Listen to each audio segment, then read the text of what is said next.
एक दूसरे का हाथ पकड़ें, एक दूसरे का हाथ पकड़ कर कहें, क्या बोलना है?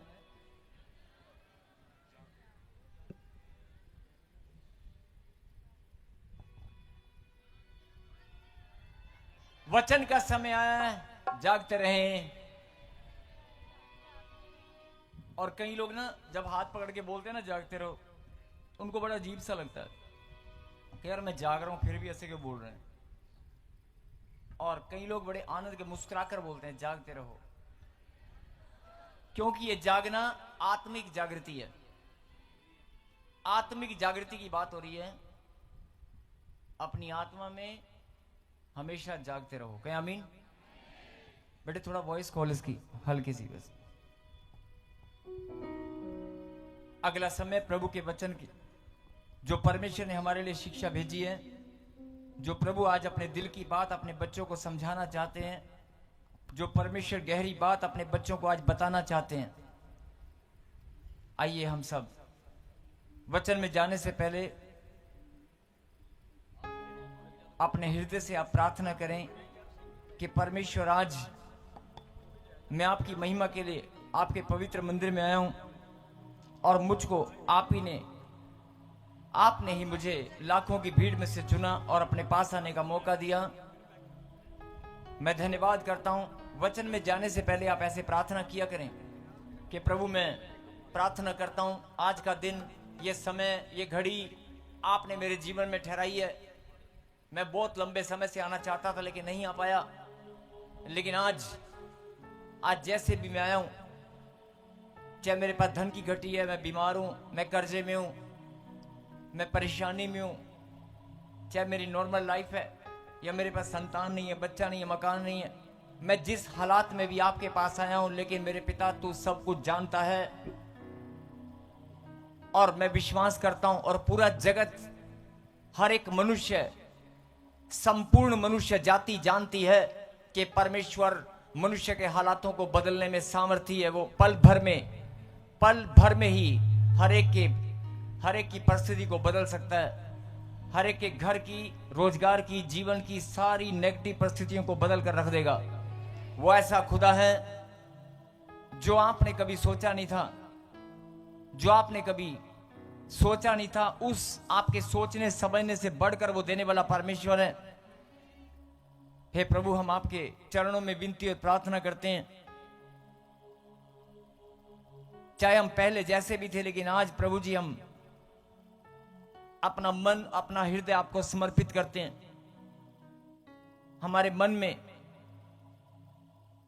कोई भी नेगेटिव बात नहीं है। हम अपने मन को खाली करके आपके पास आए हैं और बड़े विश्वास के साथ आए हैं कि आज हम अपनी आशीष लेकर ही जाएंगे। ऐसे प्रार्थना करें और धन्यवाद जरूर करें कि जो वचन से प्रभु जी आप हमें समझाना चाहते हैं, मैं अपने दिलो दिमाग से उसको सुनने के लिए तैयार हूं। मैं अपने सोचने समझने की शक्ति, अपने विचारों को आज आपके हवाले करता हूं। मेरा दिमाग, मेरा सोचना, मेरा समझना, मेरी बॉडी का एक एक ऑर्गन, एक एक इंद्रियां, सब कुछ आपके हवाले करता हूं, ताकि शैतान मुझे भरमाने न पाए, मेरा ध्यान भटकने न पाए, मेरा ध्यान भटकने न पाए। जो गहरी बात हमें समझाना चाहते हैं प्रभु जी, वो पूरी तरह से मुझे समझ में आए। ऐसे आप प्रार्थना करें और अपने दिल की बात, जो आपके घर के दुख और तकलीफ हैं, जो अपने माता पिता के लिए जवान बच्चे जो करना चाहते हो, जो आपके सपने हैं, वो जरूर बोलना। 2 मिनट शांत होकर सब, सिर्फ 2 मिनट नहीं, 1 मिनट बस शांत होकर सब लोग क्या बोलेंगे? अपने दिल की बात, क्योंकि प्रभु को बहुत अच्छा लगता है जब उसके बच्चे दिल की बात शेयर करते हैं। अपने मन की बात को आप शेयर करें, क्योंकि जब आप प्रार्थना करते हैं तो आप प्रभु से मांगते हैं, उसके आगे रोते हैं, गिड़गिड़ाते हैं, लेकिन आप दिल की बात शेयर नहीं करते। अपने मन की बात को शेयर करें, जैसे एक सचमुच में बेटी अपने बाप से करती है, जैसे एक भाई भाई से करता है, जैसे माता पिता अपने बच्चों के साथ एक साथ बैठकर अपनी बातों को घर में किया जाता है, ऐसे दिल की बात, चाहे वो कुछ भी है, आप अपने पिता से शेयर करें। और उसके बाद आप धन्यवाद करें कि मैं आज प्लीज शांत होकर सब बात करें प्रभु से।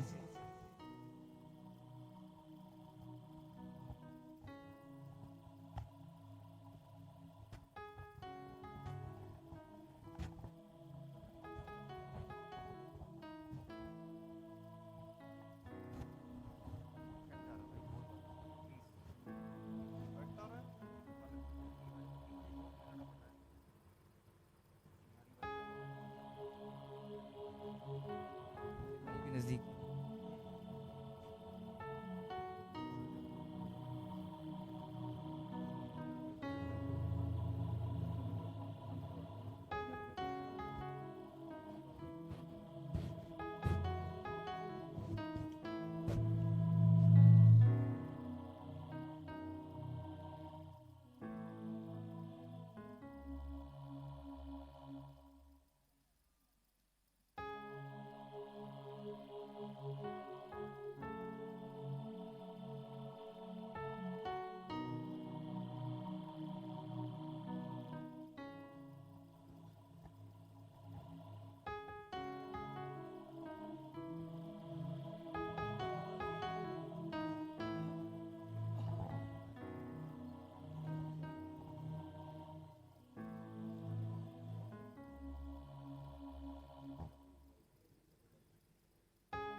फिर से कहें हालेलुया।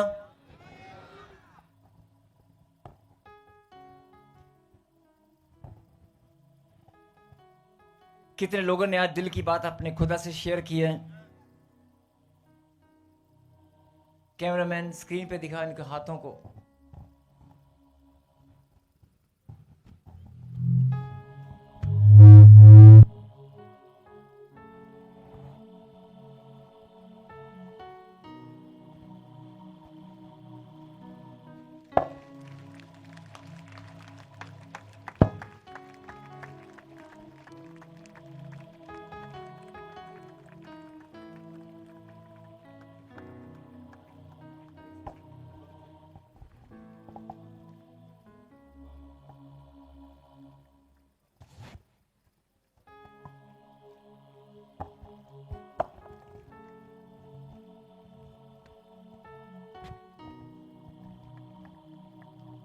हाथ उठाएं, हाथ।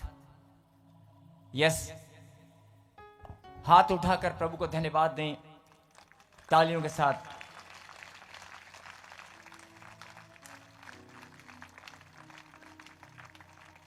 और अभी एक मैसेज आपने स्क्रीन पे भी देखा, उद्धार का संदेश फिर से स्क्रीन पे लगा दे।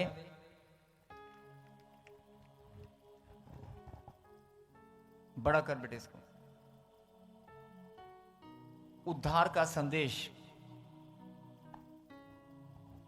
आज का मैसेज जो प्रभु ने आपके लिए भेजा है वो उद्धार का संदेश है। और मैं चाहता हूं कि सब लोग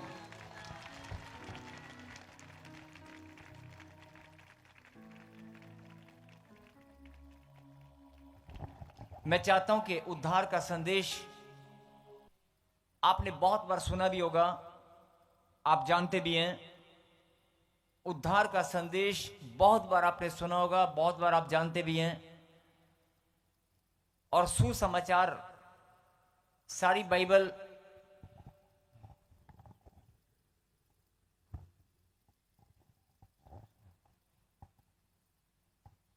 जब आप पूरी बाइबल पढ़ेंगे, नया नियम, पुराना नियम, ओल्ड टेस्टामेंट, न्यू टेस्टामेंट, जब आप पढ़ेंगे उद्धार के बारे में परमेश्वर ने जो भी लिखा है, जब पूरी बाइबल पढ़ेंगे तो आपको सिर्फ एक ही चीज समझ में आएगी कि मेरा उद्धार सिर्फ और सिर्फ बाइबल के अंदर है। जब आप पढ़ेंगे मेरा उद्धार सिर्फ और सिर्फ बाइबल के अंदर है, सिर्फ और सिर्फ परमेश्वर के पास है। मेरा उद्धार यीशु मसीह के पास है। मेरा उद्धार सिर्फ पवित्र परमेश्वर के पास है, और कोई मुझे उद्धार देने वाला नहीं है। और जब आप पढ़ेंगे तो आपको अपने आप पता चल जाएगा। कई लोग बोलते हैं कि मुझे समझ नहीं आया। आप बाइबल में कुछ भी आप पढ़ना शुरू करें, कुछ भी, जब आप पढ़ना शुरू करेंगे आपकी आत्मा आपको बताना शुरू करेगी, हाँ और पढ़ और पढ़, यही तो रास्ता है, और बढ़ और बढ़, आगे चल और चल और पढ़, अगला चैप्टर, अगला चैप्टर, आगे चल, अगला वचन। जब आपकी आत्मा ऐसे बोलने लगे तो समझ जाना कि हाँ मैं सही मार्ग पर दौड़ रहा हूं। बोला हालेलुया। अब सवाल इस बात का है कि बहुत सारे लोग सुसमाचार को सुनकर अपने मन में प्रभु यीशु मसीह को विश्वास करके ग्रहण कर लेते हैं कि यीशु मसीह तू ही मेरा मुक्तिदाता, उद्धार करता, जीवित परमेश्वर। अंगीकार की प्रार्थना, जब आप अंगीकार की प्रार्थना करते हैं और कुछ शांति आपको महसूस होती है तो आपको लगता है मेरा उद्धार हो गया।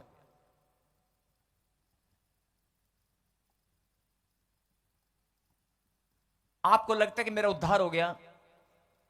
और बहुत सारे लोग, जरा ध्यान से सुनना, जो बहुत लंबे समय से प्रभु में हैं,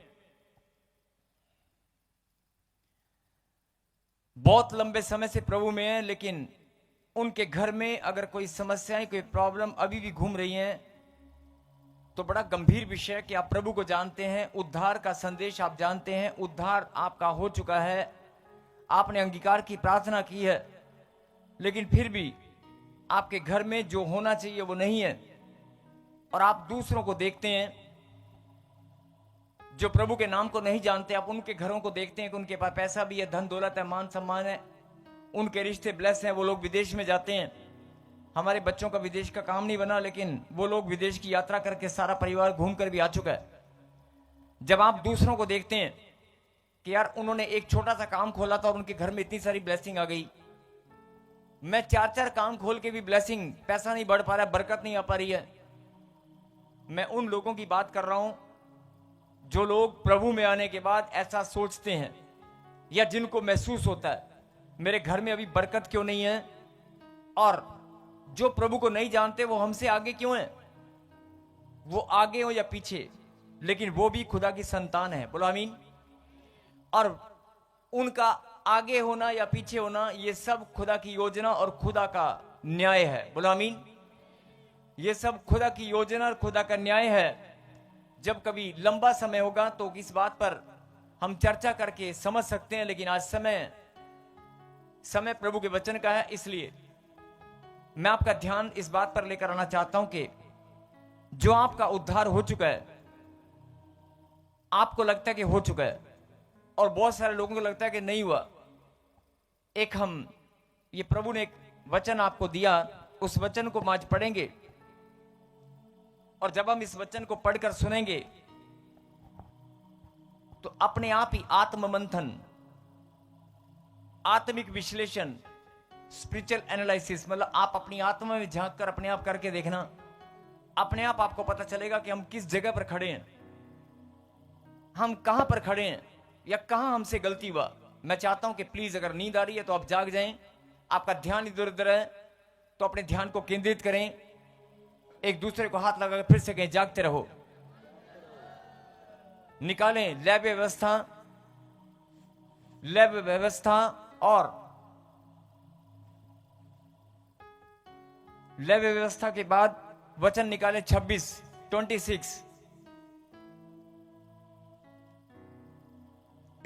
में, जहां 14 आयत है, 14, उसके ऊपर एक हेडलाइन है, उसको पढ़ेंगे। आज्ञा उल्लंघन का दंड।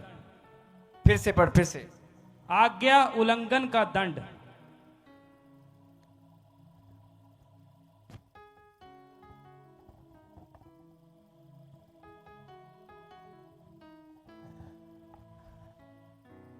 प्रभु के वचन को चाहे तो आप सुने, चाहे ना सुने, चाहे समझे या ना समझे, प्रभु ने किसी के ऊपर कोई पाबंदी नहीं लगाया। कहीं हालेलुया। हालेलुया। अब कई लोग सोच रहे होंगे आज्ञा उल्लंघन का दंड और उद्धार का संदेश से क्या लेना देना है। आज्ञा उल्लंघन का दंड और उद्धार का संदेश से लेना देना क्या है। और मैं फिर बोल रहा हूं कि जिनके बच्चे इधर उधर घूम रहे हैं, हर एक माता पिता को चाहिए कि अपने बच्चों को कंट्रोल करें। वचन के समय बहुत सारे छोटे छोटे बच्चे इधर उधर घूमने लग जाते हैं या कहीं जाने लगते हैं। अपने बच्चों के अंदर आप शिक्षा डालें, यह भी आज्ञा उल्लंघन है, ये भी आत्मिक गलतियां हैं। अपने बच्चों को अगर आप वचन के समय या प्रभु के घर में आकर आप कंट्रोल करना नहीं जानते हैं, मैं इसलिए नहीं बोल रहा हूं कि यहां चर्च में बहुत सारे बच्चे शरारत कर रहे हैं, नहीं, ये संदेश है। मैं किसी के बच्चे को देखकर नहीं बोल रहा हूं, मैं किसी के बच्चों को देखकर नहीं बोल रहा हूं, ये पवित्र आत्मा ने संदेश दिया है, उस संदेश को ग्रहण करें कि अगर प्रभु के कलाम में, प्रभु के वचन के समय अगर आपका बैठना उठना, आपका बैठना और आपको बहुत सारी सुस्ती आ रही है, बहुत सारी नींद आ रही है, वचन में चलने से पहले, वचन को समझने से पहले अगर आपको सुस्ती और नींद आ रही है तो मैं आपका धन्यवाद करता हूं। अगर नींद आ रही है, सुस्ती आ रही है, आपका ढीलापन शरीर है, ढीला जैसा ऐसे ना, थका हुआ शरीर है, कोई बात नहीं। प्रभु ने यह नहीं कहा कि तुम मेरे वचन को सुनो या ना सुनो, लेकिन हर एक इंसान की जिम्मेवारी है ये कि खुदा के कलाम को आदर दें। वचन ही परमेश्वर है, उसको आदर दें। बहुत सारे लोग अपना बैठना, प्रभु के घर में आना, प्रभु के घर में आकर बातचीत करना, बैठना, चलना फिरना, उनका बैठना ही बेढंगा होता है। आपका बैठना सुंदर होना चाहिए। और बहुत सारी बहनें वचन के समय सिर पर चुन्नी नहीं रखती हैं, मैं बहुत बार देखता हूं, लेकिन मैंने कभी बोला नहीं। एक दो बार इशारे से समझाया लेकिन नहीं समझ में आया। वचन के समय अगर आपके सिर पर चुन्नी नहीं है बहने, तो यह अपमान है मेरे खुदा के कलाम का। और अगर प्रभु के घर में परमेश्वर के पास आप आते हैं, आपके कपड़े बेढंगे हैं, परमेश्वर ने यह नहीं कहा कि तुम क्या पहनोगे और क्या खाओगे और क्या पियोगे, तुम्हारा खाना पीना कैसा भी हो, तुम्हारा पहनना कैसा भी हो। जो मैं बोल रहा हूं जरा एक एक बात को गहनता से अध्ययन करना और सुनते रहना। प्रभु ने कुछ नियम, कुछ चीजें प्रभु ने ठहराई हैं। जैसे आपके माता पिता हैं, अगर घर में बच्चे शरारतें करते हैं, चादर इकट्ठा कर देते हैं, गद्दे या सोफे के कपड़े उठाकर फेंक देते हैं इधर उधर, शरारतें करते हैं, या कागज फाड़ देते हैं, या पेंसिल लेकर दीवारों पे पेंटिंग करते हैं, एक बार समझाएंगे, दो बार समझाएंगे, तीसरी बार क्या होता है, उनके थप्पड़ लगाकर समझाते हैं कि नहीं, समझाते हैं कि नहीं। परमेश्वर ने कहा कि तुम मेरी संतान हो और तुम बड़े हो, तुम बच्चे नहीं हो, लेकिन मेरे लिए बच्चे हो। अगर तुम गलतियां करोगे तो मैं भी तुम्हें समझाऊंगा, एक बार नहीं, दो बार नहीं, बार बार समझाऊंगा। लेकिन आज जो समझाना है परमेश्वर का, वो इसलिए है क्योंकि आप 10 साल से, 2 साल से, 3 साल से, 4 साल से आप रो रहे हैं, मेरा काम नहीं बना, मेरा काम नहीं बना, मेरे बच्चे ने नशा करना नहीं छोड़ा, मेरे घर में शादी का माहौल अभी तक क्यों नहीं बन पा रहा है, रिश्ता क्यों नहीं हो पा रहा है, मैं कोर्ट केस से बाहर क्यों नहीं आ पा रही हूं। ध्यान से सुनना एक एक शब्दों को।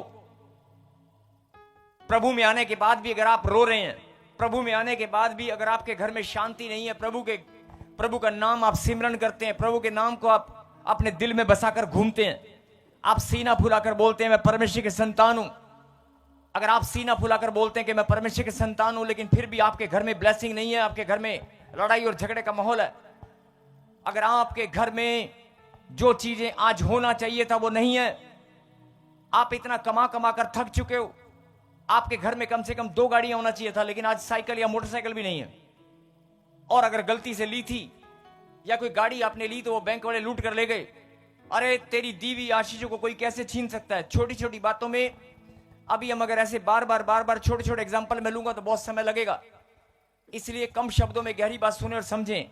आपके घर में जो नुकसान होते हैं, आपके घर में जो नुकसान होते हैं, जो चीजें ब्लेसिंग आपको नहीं मिल पा रही हैं, या जो काम आपके नहीं बन पा रहे हैं, या शरीर में जो बीमारियां घुसकर बैठ गई हैं। आप छोटा सा बच्चा जब धरती पर जन्म लेता है, परमेश्वर ने किसी की किडनी खराब नहीं किया, परमेश्वर ने किसी का किडनी, 2 किडनियों में से एक, कभी देखा आपने किसी का एक किडनी बनाकर बच्चा भेज दिया, एक हाथ बनाकर भेज दिया। परमेश्वर, इंसान से कोई गलती हो तो अलग बात है, लेकिन परमेश्वर अन्याय नहीं करते, सबको परमेश्वर भेदभाव नहीं करते। उसने आपको शुगर के साथ पैदा नहीं किया, उसने आपको बीपी की प्रॉब्लम, शुगर की प्रॉब्लम, टाइफाइड, काला पीलिया, पत्थरियों के साथ पैदा नहीं किया। ये पत्थरियां बाद में बनी है। ऐसे ही जीवन में बहुत सारे पत्थर, जैसे किडनी में पत्थर घुस गया, पित्ते में पत्थर घुस गया, ऐसे आपकी जिंदगी में पत्थर घुसकर बैठे हैं। उन पत्थरों को निकालकर उस दर्द से आप आजादी चाहते हो कि नहीं? जो पत्थर आपको दिखाई नहीं देते, किडनी में पत्थर दिखाई देता है, किडनी में पत्थरी दिखाई देती है, किडनी में स्टोन नहीं दिखाती, पित्ते में पत्थरी दिखाई देती है, कोलेस्ट्रॉल दिखाई देता है। आप अपने अंदर जो कोलेस्ट्रॉल बढ़ गया, डॉक्टर बोलता है कोलेस्ट्रॉल बढ़ गया, दिखाई देता है। जो प्रॉब्लम दिखाई नहीं देती लेकिन शरीर में है,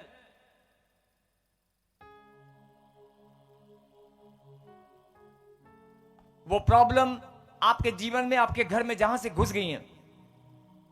इसका कारण क्या है? आप दिन रात प्रार्थना में लगे हैं। 4 साल, 5 साल, 10 साल से आप दिन रात प्रार्थना में लगे हैं। आपके बच्चे कहना नहीं मानते, चर्च नहीं आते, प्रार्थना नहीं करते, कोई बात नहीं, लेकिन आप तो लगे हैं। अगर आप प्रार्थना में लगे हैं, आप दिन रात परमेश्वर की महिमा करने में लगे हैं, लेकिन फिर भी अगर कोई आपके जीवन में ब्लेसिंग नहीं आ पा रही है, तो थोड़ा सा इस वचन पर ध्यान दें और कुछ गहरी बात को समझना होगा। क्यों समझना होगा? क्योंकि जो 10 साल, 15 साल से आप प्रार्थना करते आ रहे हैं, और मैंने अभी 1 महीने या 2 महीने से मैं लगातार भविष्यवाणी कर रहा हूं कि इसी वर्ष में प्रभु आपको आशीष देंगे। इसी वर्ष में परमेश्वर आपको आशीष देंगे। मैं कोई सपने नहीं बेच रहा हूं। जैसे किसी इंसान को एक सपना दिखा दो, ले बेटे ये सपना और ये 3 महीने बाद पूरा हो जाएगा, या कोई झूठी भविष्यवाणी हम लोग नहीं करते हैं। हम खरी बात, खरा उपदेश जो प्रभु ने आपके लिए भेजा है, वो आप तक पहुंचाते हैं। इसलिए जिनके घर में प्रॉब्लम है, समस्याएं हैं, आप प्रार्थना में कमजोर हैं, आप समस्या में जो भी है, लेकिन इस बात पर ध्यान दें कि जो भी प्रॉब्लम जितने भी लंबे समय से चलती आ रही है, परमेश्वर ने क्या वायदा किया है? परमेश्वर ने भविष्यवाणी की है कि मैं इसी वर्ष में तेरे मस्तक को ऊंचा करूंगा। लेकिन ताली दोनों हाथों से बजती है, एक हाथ से नहीं। परमेश्वर ने तो ठान लिया है।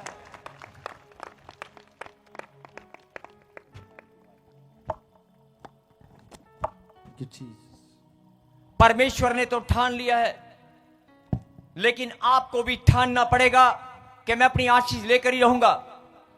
अगर परमेश्वर ने देने का वायदा किया और इसी साल में टाइम फिक्स, आपका टाइम फिक्स कर दिया कि इसी साल में मिलने वाली है 2 महीने के अंदर, तो आप भी अपने आप को ऐसा तैयार करो कि आप भी अपने आप को ऐसा तैयार करें कि मैं अब कोई गलती नहीं करूंगी, मैं भी अब कोई गलती नहीं होगा, शैतान को कोई मौका नहीं दूंगा।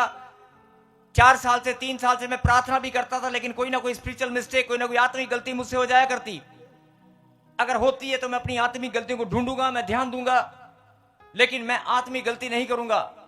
और मैं मान लूंगा जो बातें हैं ही नहीं, जो बातें है ही नहीं, मानो यस, जो आशीष मेरे पास आज तक नहीं आई, वो मान लूंगा इसी वर्ष में आएगी। आमीन। पिछले संडे मैंने वचन में बताया था, जो बातें हैं ही नहीं, जो बातें है ही नहीं, वो मान लो यस। अगर ऐसा तुम विश्वास के साथ, आपके अंदर विश्वास है, लेकिन जो गलतियां, जो आत्मिक गलती, स्पिरिचुअल मिस्टेक आपसे होती है, अब मैं एक एग्जांपल लेकर समझा रहा हूं। अगर आप बेढंगे ढंग से आप प्रभु के घर में आकर बैठते हैं, पैर लटकाकर, टांगे खोलकर, या बेढंगे ढंग से आप बैठते हैं, आपका बैठना आदर नहीं देता परमेश्वर को। आपका महिमा करना, आपका बोलना, आपका खुदा का कलाम चल रहा है लेकिन आप किसी कान में बात कर रहे हैं, अब मोबाइल में आपका ध्यान है, आपके बच्चे इधर उधर भाग रहे हैं, आपको लगता है बच्चे भाग रहे हैं, मेरा कसूर थोड़ी है, मैं तो प्रार्थना में हूं। नहीं, ये आपकी गलती है। अपने बच्चों को जैसे मर्जी आपको कंट्रोल करना है, अपने बच्चों को आपको समझाना है। अगर सिर पर चुन्नी नहीं है, और बहुत सारे लोग सिर पर, बहुत सारे लोग कैप पहन लेते हैं,